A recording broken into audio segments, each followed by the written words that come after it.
Welcome to my presentation on Introduction to Nanomaterials and Synthesis of Nanomaterials. I am Dr. Sugandha Shetty from Department of Chemistry, KJ Somaya College of Science and Commerce, Mumbai. Let's begin with the term nano. There is a nanoscale and then nanomaterials. Let us understand what is meant by nanoscale. So, nanoscale means something is to measure. So, this is a measurement of the size of different particles or materials. So, on this scale, if we see here, nanometer or nanoscale is from 1 nanometer to 100 nanometer. Anything which falls in this range is considered as nano. So, we can see the water molecule is much smaller than a nanomaterial or nanoscale. It is zero point 0.1 nanometer. Or benzene molecule is zero point 0.5 nanometer. The carbon nanotubes are 5 nanometer diameter, so they will be considered as a nanomaterial. Put some functional groups and make it into a different material, it will get the benzene ring will get converted into nanomaterials. The gold nanoparticle is 10 nanometer in diameter. The virus is 1 micron, much larger as compared to nanomaterials. RBCs, our red blood cells, 5 micron in size. The human hair is so thick, it is 100 microns in diameter. Full stop. We put a dot on paper. That dot or full stop is 1 millimeter in thickness. In size, a rupee coin will be 1 centimeter in diameter. And our watermelon may be 10 centimeter in diameter. So this gives us some idea about what is the size range we are going to speak about when we talk about nanomaterials. So it is, what is the nanomaterial?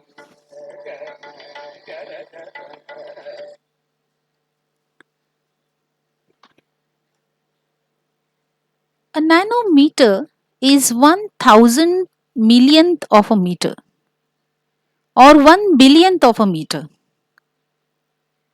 So as we have seen, we have compared it with red blood cell, which is 7000 nanometer wide, and a water molecule is almost zero point 0.3 nanometer across.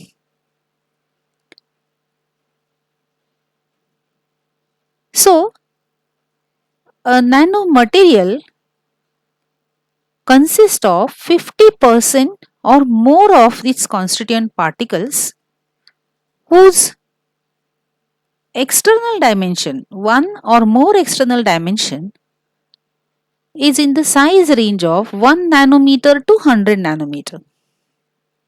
Then that material is considered as a nanomaterial. Once again, if 50% or more of the constituent particles of a material have one or more external dimensions in the size range of 1 nanometer to 100 nanometer, then that material is a nanomaterial. So, the classification of nanomaterial is based on the number of dimensions of a material which are outside the nanoscale, that is 100 nanometer. So, this is a range, 1 to 100 nanometer is a range.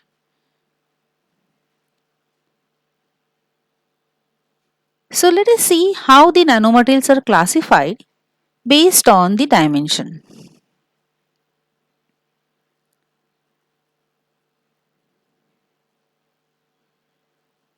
As we can see in this figure, The nanomaterials are classified into four types. Zero dimension, when all dimensions are at the nanoscale. The length, breadth and height. So if all the three dimensions are less than 100 nanometer or in the range 1 to 100 nanometer, the material is called as zero dimension nanomaterial. Then comes one dimension. In one dimension nanometer, two dimensions are at nanoscale, but one is at a macro scale. So we'll see what is the meaning of it. So the length and breadth may be at nanoscale, but height may be at macro scale. Or length is at macro scale and height and breadth may be at nanoscale. Then two dimensional. In case of two dimension, one of the dimension is at the nanoscale and other two dimensions are at the macro scale. In three dimensions, no dimension is at nanoscale, all dimensions are at macro scale. So once again, we will say what is zero dimension. So nanomaterials, they all have their dimensions in 1 to 100 nanometer scale. A zero dimension nanostructure, all the dimensions are in the nanoscale, that is all are below 100 nanometer. One dimensional nanostructure, one of the dimension has its size outside the nanoscale. Two dimensional nanostructure, two of the dimensions are not in nanoscale. And three dimension or bulk nanostructure, none of the dimensions is in the nanoscale, all are above 100 nanometer. So if we look at this, we know that this is a range 1 to 100 nanometer for nanomaterials. If all the dimensions are below 100 nanometer, it is zero dimension nanostructure. If all the dimensions are above 100 nanometer, it is three dimensional or bulk nanostructure. If one of the dimension has its size outside the nanoscale, that is more than 100 nanometer, it is called as one dimension. And if two of the dimensions are not in the nanoscale, it is called as two dimensional nanostructure. So we have understood the first way of classifying the nano materials. So let us take a look at the examples of these different types of nanomaterials. So what are zero dimensional nanomaterials? So these are the materials, they are in the form of clusters or aggregates. For example, the fullerenes or buckyballs. Okay, so they are found in the carbon soot or carbon black. So these are 60 to 70 carbon atoms which are in the form of a cluster, and it is much smaller. It is in the range of the nanometer. It's in the range of nanoscale. So all these spherical, the buckyball like structure of carbon 60 and carbon 70, they are called as zero dimension nanomaterials. Now what are one dimensional nanomaterials? One dimension nanomaterials include elongated nanotubes, nanorods and nanowires. So they are long, so that dimension is beyond nanoscale, but their diameter will be in the nano range. So the length is outside the nanoscale, but height and breadth or diameter is in the nano range. So therefore this is nanotubes, carbon nanowires, nanorods. These are all one dimensional nanomaterials. Then two-dimensional nanomaterials and three-dimensional nanomaterials. So in two-dimensional nanomaterials, the materials are in the form of layers, films or coatings. Okay, so nowadays we get these solar panels of lighter materials which are coated with the nanofilms. Okay, so these nanofilms can act as photovoltaic cell, or they may the car panes, the car windows. These glasses may be coated with some nano coating to get a sunscreen. The new materials which are considered as smart materials, which are self cleaning or auto illumination, the materials will decide when to become dark or when to become lighter depending upon how much light is outside. So these kind of coatings, films or layers, and graphene is another material which is very uh, new material and having enormous application, is a two-dimensional nanomaterial. And in case of three-dimensional nanomaterials, these nanomaterials, they are not confined to the nanoscale in any dimension. So they contain the bulk powders, dispersions of nanoparticles. So they are aggregate, they are collection of nanoparticles. So we get the magnetic nanopowders or TiO2 powder which is added into sunscreen lotions, or zinc oxide nanoparticles, they are added into sunscreen. Many of these nanoparticles are added into cosmetics.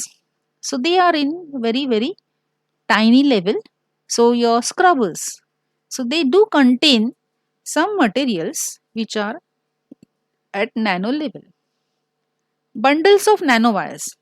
So one nanowire is one dimensional, but if there is a bundle of nanowires, it will become a bulk nanomaterial, and then it is considered as a three-dimensional nanomaterial. Nanotubes in bulk, in bundles or multi-nano layers, that will become a three-dimensional nanomaterial.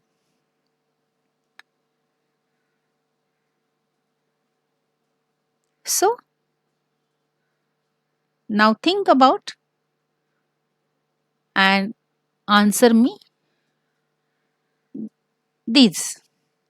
Now just try to identify how will you classify, or which class you will put the gold nanomaterial, gold nanoparticle, a buckyball, the graphene and carbon nanotubes. That's a quiz. So here we end our first set of discussions of classification of nanomaterials. Thank you.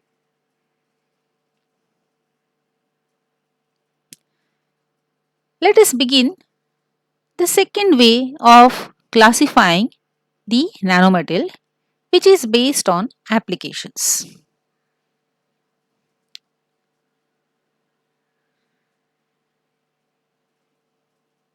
Now here you can see in this diagram the several ways where you can get the particles, particulate matter.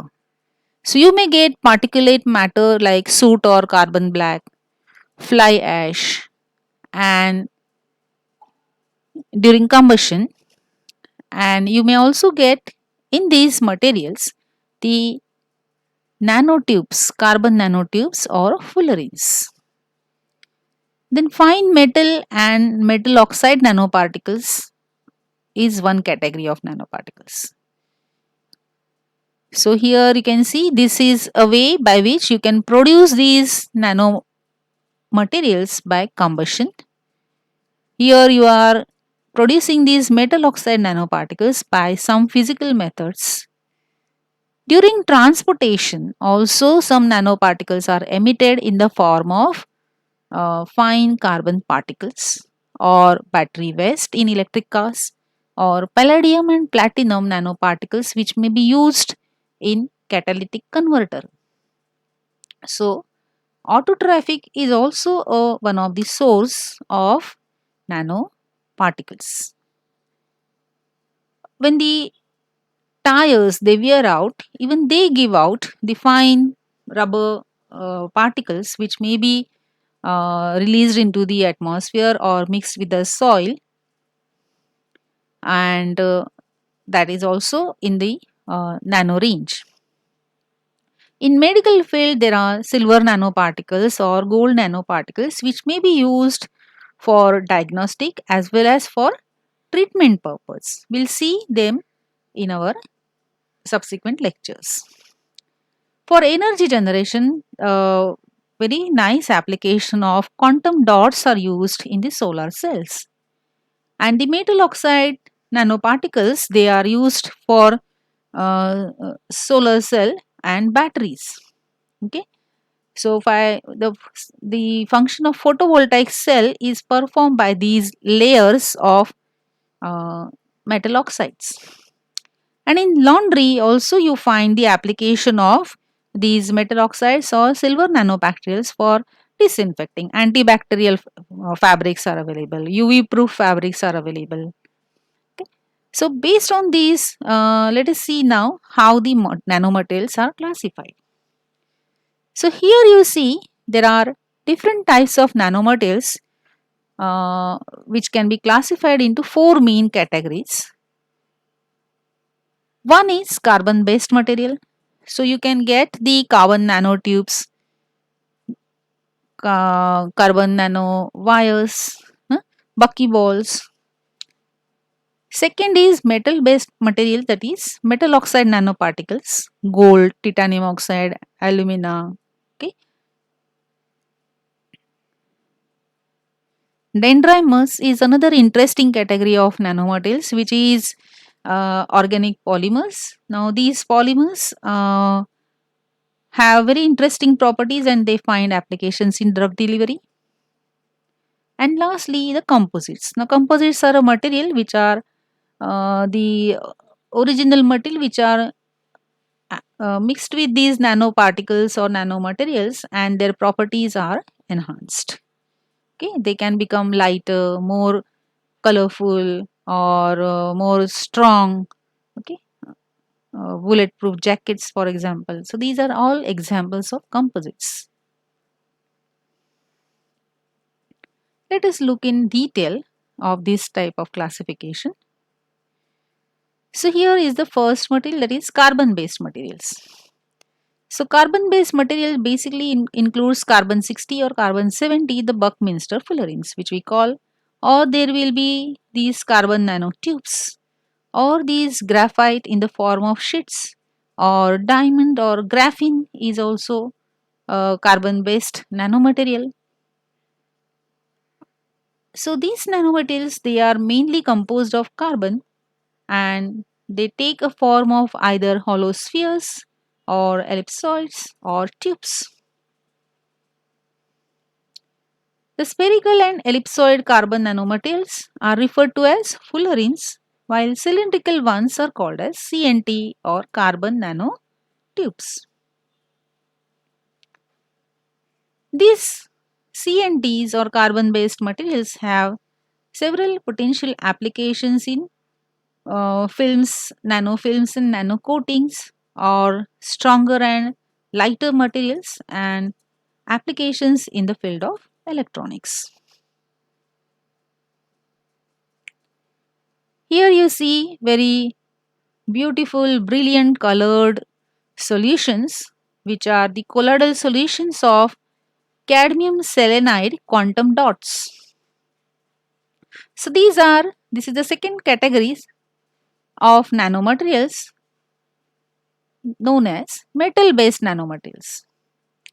Now metal based nanomaterials includes quantum dots, nano gold, nano silver and metal oxides such as titanium dioxide. So quantum dot is a closely packed semiconductor crystal comprised of hundreds or thousands of atoms. So these are semiconducting materials and they are crystalline in nature, and few such atoms, so hundreds or thousands such atoms togetherly, that forms a quantum dot, and its size is in the range of few nanometers to few hundred nanometers. So by changing the size, as we can see here, 2 nanometer to 2.5 nanometer, there is change in the color or optical properties. From 2.5 to 3, it has become brilliant yellow. From 3 to 3.9, beautiful orange color. And 3.9 to only 4.2 nanometer becomes a beautiful red color. So this is a second category of nanomaterials. The third category includes these beautiful organic polymeric materials known as dendrimers. So dendrimers are the materials which are nano-sized polymers built from branched units. The surface of a dendrimer has numerous ends. So you can see the numerous ends to this dendrimer which can be tailored to perform some specific chemical functions. And therefore, these dendrimers have important applications in the field of catalysis. Not only this catalytic in nature, but these 3D, three-dimensional dendrimers, they contain several internal cavities. You can see these internal cavities into which other molecules could be placed, and hence they may find a application for drug delivery. The fourth category of nanomaterials are called as composites. So composites are the materials in which the nanoparticles are combined with other nanoparticles or with other large bulk type materials. So nanoparticles such as layered clay, these nanoclays are being added to the products like polymer, you get different types of nanomaterials which are called as nanocomposites. Now these nanocomposites, they make this polymer a lighter material. Already the polymer is lighter, we can make it still lighter. It can be used as a packaging material in automobile industry to enhance the mechanical thermal or barrier, act as a barrier and flame retardant properties. So composites have fantastic applications in various fields. So here you can see a summary of these applications. So they can act as sensors. These sensors may be used in the weather monitoring, crop monitoring. Then they have different kinds of strength and different properties. As you can see, the electronic conductivity is different, thermal conductivity is different, chemical reactivity is different. So based on this, they may be used in electronics. They can act as electrodes. They can be finding applications in different types of home appliances. So here we have uh, completed our discussion on the second way of classifying the nanomaterials. Now, let us see how these nanomaterials are synthesized. So, let's discuss in brief about the synthesis of nanomaterials. We will take an overview of different methods and approaches used for synthesizing the nanomaterials. Here you can see a very world famous World Heritage Site of Ellora Temple. This angle is very interesting and of curiosity. This angle in which this photograph is taken, that is one of the approach used for synthesizing the nanomaterials. So there are two approaches. One is called as top-down approach and other is known as bottom-up approach. So as you can easily guess, this figure indicates the top-down approach. So what is top-down approach? In top-down techniques, the nanomaterials are constructed by producing very small structure from a larger piece of material. So the large piece of material may be scratched, it may be sliced, it may be crushed, it may be ground, it may be mechanically milled, powdered. Okay, so a large chunk of material, you go on grinding it till you get the material of nano dimension. So sometimes there is etching. So the silicon microchips, they are etched to create surface, the circuits on the surface of a silicon microchip. So that is a top down approach. So they may be also constructed by second approach, it is bottom up. So as against the top down approach, so here in this temple, a huge rocky mountain has been carved from top instead of the base. This temple uniqueness is the sculptor or the then architect has visualized and imagined to create a piece of art, a structure, and he went on carving it down from the top. So that is the uniqueness of Ellora temple. But in case of this bottom up approach, like ordinary the everyday constructions we see, we have to lay a foundation by digging up the soil, taking out the soil and reinforcing it with other cement, concrete, mortar, and then the foundation is made stronger. On that, brick by brick, you make walls, doors, windows, slabs, floors. So one over the other, the structure is created. In the same manner, the bottom up approach involves the assembly atom by atom or molecule by molecule. So these atoms will arrange themselves or molecules will arrange themselves into a structure like a cluster. So they will form these clusters, and then these clusters can be further grown into layers, the self-assembled monolayers, means the one atom thick. These layers are the thickness is in the dimension of one atom, one or two atom or three atom thickness. So these monolayers can be prepared by several different methods or chemical synthesis. So crystals which are grown for semiconductor industry are created from these precursors, the metal oxides or metallic elements. So it's a kind of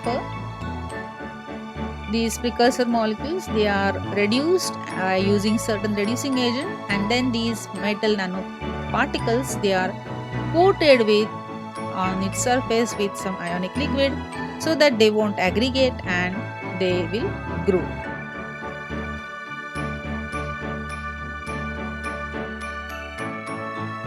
Now let us see what is these advantages and disadvantages of top down approach and bottom up approach.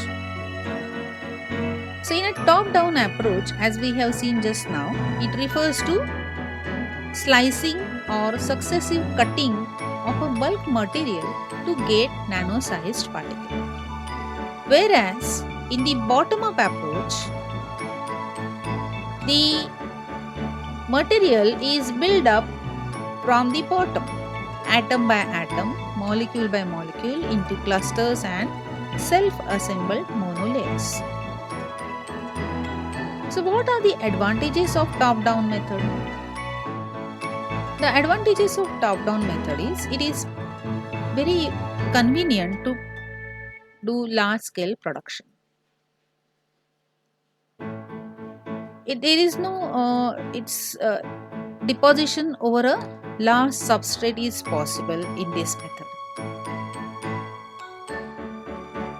A chemical purification is not required in case of top-down approach. Then what are the disadvantages? The size distribution is very broad. So you can get the particles in the size range of 10 nanometers to 1000 nanometers. So these particles, they may have different shapes or their geometry may be different. So there is no we cannot ensure the exact size of fine nanoparticles cannot be produced by top-down approach. Neither we can be sure about their shapes. So we know that the shape decides the properties. So control over deposition parameter is therefore very difficult to achieve. And even the slightest amount of impurities may be like due to the stresses, defects and imperfections, they may get introduced into these nanomaterials. So impurities are because of these surface defects or imperfections or stresses. And this technique is more energy intensive and hence it becomes a expensive technique. It requires certain instrumentation. Now let us look at the advantages of bottom-up.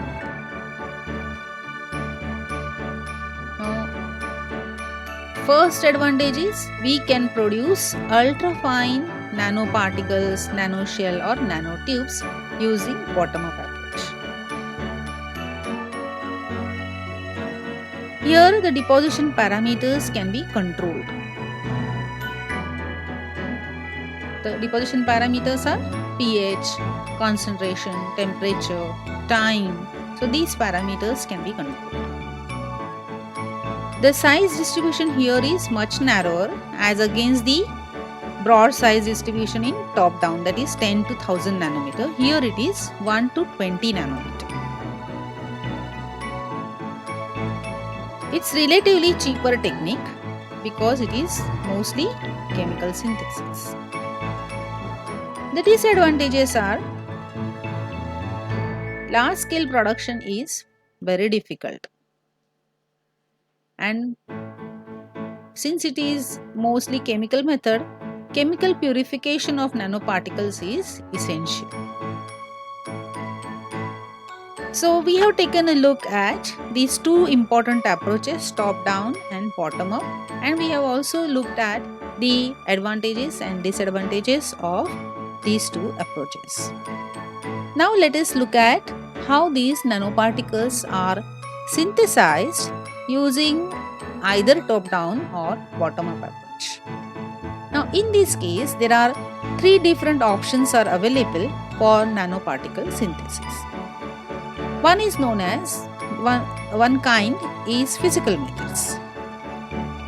In physical method, there are arc discharge method, electron beam lithography, ion implantation, inert gas condensation, mechanical grinding, milling, spray pyrolysis, vacuum sputtering. So these are called as physical methods. Now in case of chemical methods, the important ones are co-precipitation method, chemical reduction of metal salts, electrochemical method, microemulsion method, pyrolysis, phytochemical methods, sonochemical method, sol-gel process. So we'll look at one or two of these in detail. Then third is biological method. So the nanoparticles can be interestingly synthesized even by making use of the plant extracts for reduction of the metal oxides. You can use these microorganisms as well, like bacteria and fungi. Algae can be used for synthesis of nanomaterials. Enzymes and other biomolecules are also used in nanobiotechnology. Let's take a brief review of a few physical methods. So in physical methods, they are mostly mechanical methods. So as I said, we have to crush. So cutting, etching, grinding, ball milling, crushing, slicing, these are the operations which are carried out to reach the nanoscale. So one of the important technique which is used most commonly is arc discharge method. So herein you can produce the carbon nanotubes by arc discharge method. The second way is by using the lithographic techniques. So litho means rock and graphy means writing. So you can see if you visit any forts or any ancient places like temples, the historic temples or historic places, you will see some scriptures carved onto the stone walls. So that means some of the stone particles are removed with the help of the chisel. So this chiseling out is lithographic. In the case of these modern nanotechnology operations, we produce the nanomaterials, or we can actually write on some surfaces using the photolithography, using the laser beam to remove the atoms from the surface and create patterns. So you can create these nano circuits. So how your gadgets are becoming smaller and smaller and smaller is because of this lithographic technique. So the integrated circuits are now etched. Etching is carried out, and either it can be done using a laser beam or an electron beam. So depending on that, it is called as photolithography or electron beam lithography. So here you can see the portion of the substrate which is exposed to this beam. You can actually write Cu. So these many atoms are removed. So like this you can etch out a circuit on the substrate. The next category is chemical methods. In chemical methods, both physical and chemical processing methods are used. In chemical techniques, important ones are chemical vapor deposition, where the vapor phase of reactive species is deposited on a substrate. So, and one is this deposition of vapor phase of the reactive species, and second is self-assembled monolayers by electrolytic deposition or sol-gel methods, microemulsion routes or pyrolysis. So these are the other ways by which we can create the nano materials, the powders or gels or coatings, nanofilms, nanowires. They can be produced using the chemical methods. In case of chemical methods, there are some physical techniques also.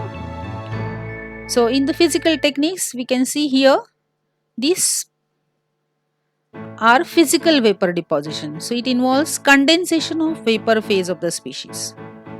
Okay, and the various techniques which are used for condensation is either the evaporation, which is because of the thermal or electron beam, So here you can see the sputtering technique has been shown here. So the argon gas, which is inert, is coming from this inlet, and then allowing these metal atoms from this sputtering material, the target cathode, and then that gets deposited on this substrate for film formation. So here a film is formed of this material. This is a gold target. Some of the gold atoms will be removed and then they will get deposited on this substrate in the form of a nano film or nano coating. Similarly, there are two more techniques which are plasma arcing and laser ablation. So all of these techniques, some of these techniques we will discuss in detail in our subsequent lectures. And lastly, we will talk about the biological methods. Now, biological methods are the methods wherein we make use of either the plant extracts or the microorganisms, bacteria and fungi, or you may use algae or some enzymes. In this case, the microorganisms are known to produce inorganic materials of nano dimension, either extracellularly or intracellularly. So these systems, they are able to detoxify these heavy metals by virtue of their ability to reduce the metal ions and precipitate the soluble toxic ions into insoluble non-toxic metal nanoparticles. So when they reduce it, they reduce the toxicity as well, and you get the nanoparticles. So bacteria, fungi or plant extracts may be used. The key factors which are used to control the size. So here you get the precipitate, the nuclei are formed, then they may get accumulated, aggregated, and then they are stabilized with some capping agents. So these metal particles and then there are different variety of capping agents. You can control this process by pH, concentration, reaction temperature and reaction time. So we have taken a brief review of two different approaches for synthesis of nanomaterial, the top down and bottom up, and three different methods for synthesis of nanomaterials, that is chemical methods, physical methods and biological methods. Thank you very much. So we'll see the detailed synthesis in our next video.